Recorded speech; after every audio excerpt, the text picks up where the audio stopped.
Welcome, ladies and gentlemen, to Oval's dedicated series on trade law issues, trade law and economic policy issues across the world. Through these series, we are reaching out to some of the foremost authorities in the field of international trade law and economic policy.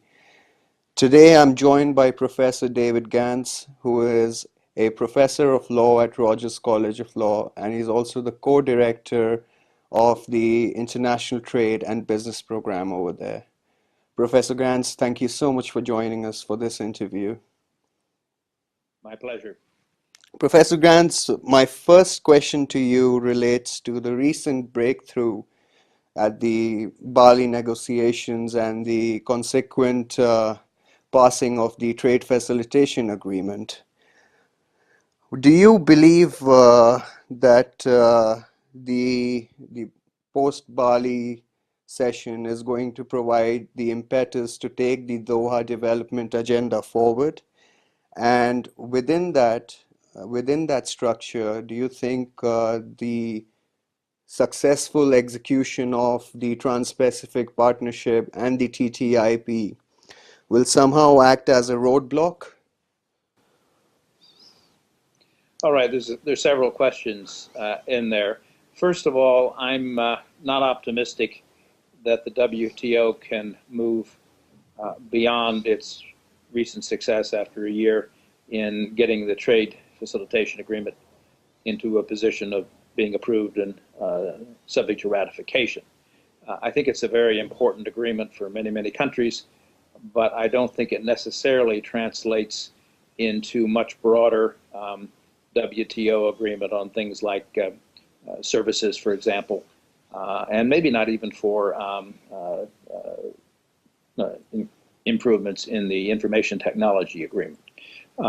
It's too early to tell, but the basic divide that's been plaguing the WTO since at least 2008 between the BRICS, Brazil, Russia, India, China, and South Africa, and essentially the Quad countries, US, EU, China, and Japan, I don't think is bridged by the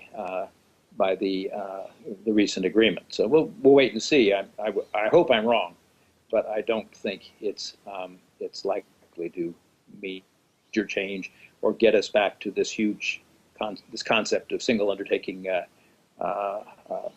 packages like the ground agreements. I just don't think that is possible anymore. In terms of what the impact is of the TTIP or the Trans-Pacific Partnership, or you might add the Regional Comprehensive Economic Partnership, which China and India are both negotiating, I think it's hard to say. I think on the one hand, if you have trade ministries, energies devoted to mega regional trade agreements, for some that means they can devote less energy to negotiating in Geneva. On the other hand, if these agreements ultimately are successfully negotiated, there are at least parts of them that might be expanded to a broader group of trading countries, a larger number of the WTO membership, maybe first as a part of a free trade area of the Pacific, and maybe at some point some of that will morph into what could be discussed in Geneva. Let me take you to the trade facilitation agreement in particular over here.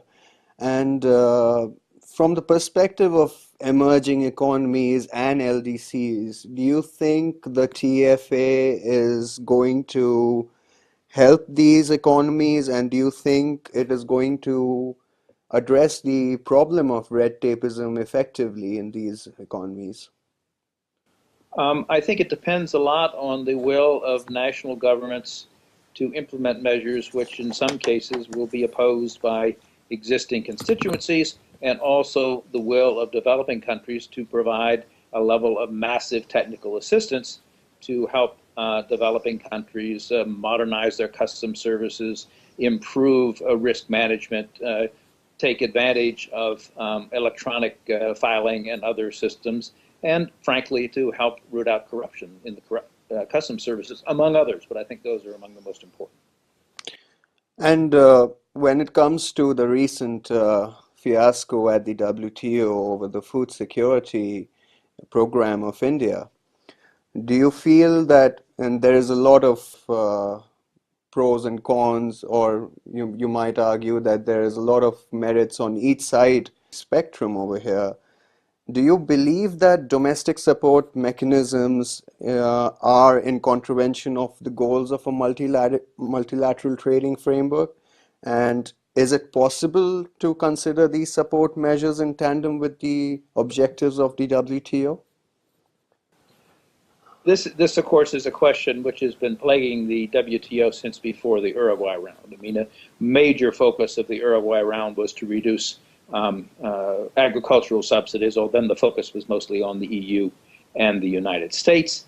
I don't think any economist would argue that agricultural subsidies do not distort the market. Even the kind that we're looking at with India obviously affect, for example, the ability of other countries to be able to compete in the Indian market with their own agricultural products. And if there is a surplus in India and India exports, obviously those subsidies affect the price at which those goods are sold. That being said, the WTO and the GATT before it has had only limited success in reducing agricultural subsidies. And I'm reluctant to condemn India for its subsidies at a time when the U.S. and the EU are still have many of their own. I think it would be a huge benefit to international trade, and it would certainly help a lot of developing countries who would like to export their agricultural goods to places like Brazil and India and China with fewer restrictions if the WTO members could agree on further reductions in agricultural subsidies. But it hasn't been possible so far in the Doha round.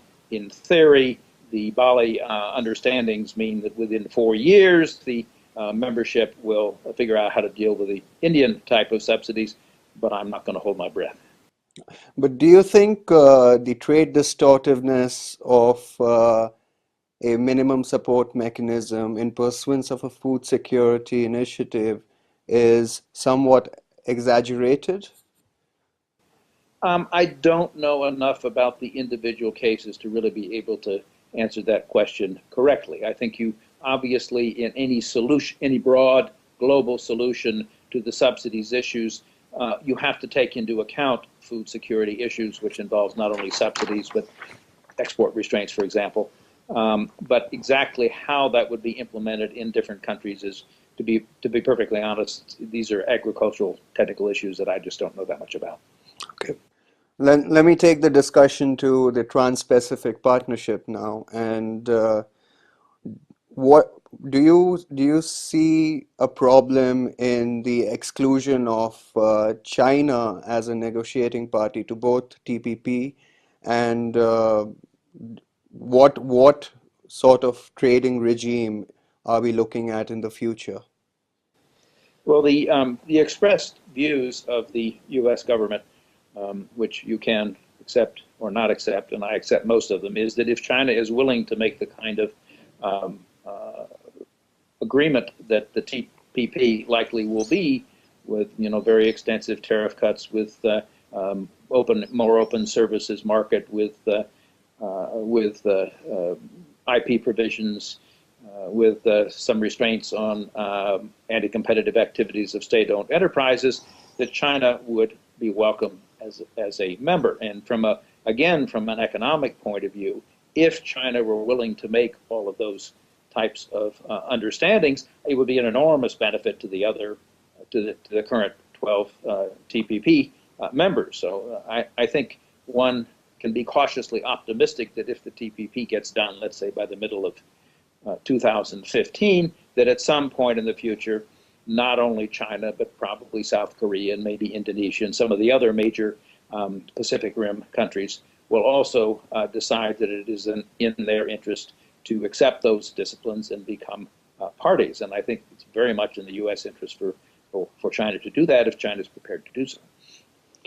And when it comes to emerging economies and LDCs specifically, when you talk about the diminished legitimacy of WTO as an organization and the TPP and the TTIP setting sort of a new world order within the trading circle, then how do you think these emerging economies and these LDCs will be able to find a voice in this sort of a structure?